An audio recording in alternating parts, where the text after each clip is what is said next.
Hi hello guys, welcome to my YouTube channel Durga Mohan. అందరూ బాగున్నారా? మేము బాగున్నామండి. మీరు అందరూ బాగుండాలని అనుకుంటున్నాము.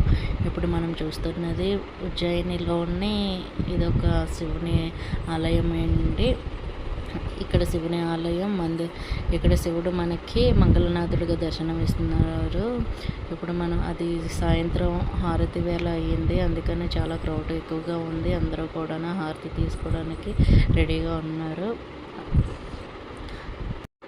చూస్తున్నారు కదా ఎంత క్రౌడ్ ఉన్నదో. మనకి ఇక్కడ శివుడి గుడి అంటే మాత్రం ఎవరు ఎక్కడ ఉన్నా సరే అందరూ వచ్చి దర్శించుకుంటారు ఎక్కడైనా సరే. ఇదిగోండి మంగళనాథుడి దర్శనం అందరూ వీక్షించి దర్శించుకుంటారని నేను కోరుకుంటున్నాను. జై శ్రీ మంగళనాథేశ్వర్. ఓం నమ శివాయ, ఓం నమ శివాయ, హర హర మహాదేవ శంభో శంకర. ఓం నమ శివాయ, ఓం నమ శివాయ, హర హర మహాదేవ శంభో శంకర. ఓం నమ శివాయ, ఓం నమ శివాయ.